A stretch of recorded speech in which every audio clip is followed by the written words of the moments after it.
AP మంత్రి పయ్యావుల కేశవ్ సోమవారం ఉదయం కుటుంబ సమేతంగా శ్రీవారిని దర్శించుకుని మొక్కులు చెల్లించుకున్నారు. అనంతరం ఆలయం వెలుపల మీడియాతో మాట్లాడుతూ టీటీడీ పాలనలో ప్రక్షాళన స్పష్టంగా కనిపించిందని అన్నారు. క్యూ లైన్లో చిన్నపిల్లలకి పాలు, వేచి ఉన్న భక్తులకి అన్న ప్రసాదాలు ఇవ్వడంపై ఆయన హర్షం వ్యక్తం చేశారు. ఆగమ శాస్త్ర నిబంధనల ప్రకారం టీటీడీ నడుస్తోందని అన్నారు. టీటీడీ ఇంజనీరింగ్ విభాగంలో ఫైళ్ల దగ్ధంపై ప్రభుత్వం సీరియస్ గా ఉందని ఆయన తెలిపారు. చిత్తూరు జిల్లాలో జరిగిన విధంగా మరెక్కడా జరగకుండా ప్రభుత్వం చర్యలు తీసుకుంటుందని మంత్రి కేశవ్ పేర్కొన్నారు.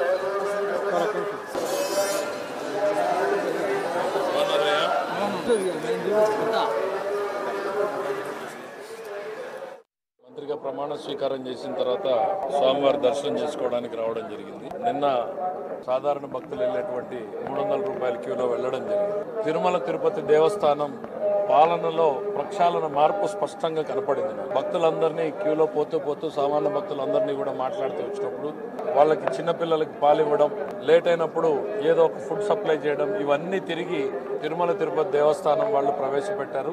చాలా సంతోషం. చాలా కాలంగా ఇది ఆగిపోయి అనేక మంది భక్తులు క్యూలో ఇక్కట్లు పడి చిన్నపిల్లలు ఇబ్బందులు పడుతున్నటువంటి సంఘటనలు ఉన్నాయి. అవన్నీ కూడా మార్పు మొదలైంది. ఇది ధర్మ పరిరక్షణలో చంద్రబాబు నాయుడు గారి ప్రభుత్వం తిరుమల తిరుపతి దేవస్థానానికి అత్యంత ప్రాధాన్యతనిస్తుంది. ఈ క్షేత్రంలో ఉన్నటువంటి ఆగమ శాస్త్రాల ఆదేశాల మేరకు ఇక్కడ నడపబడుతుంది అనేటువంటిది నమ్మకం ఇవాళ మా అందరికీ ప్రత్యక్షంగా కళ్ళ ముందు కనపడతా ఉంది. మేము జరుగుతున్నటువంటి కార్యక్రమాలన్నీ కూడా చూస్తాం. రాష్ట్రంలో కూడా మార్పు స్పష్టంగా కనపడుతోంది.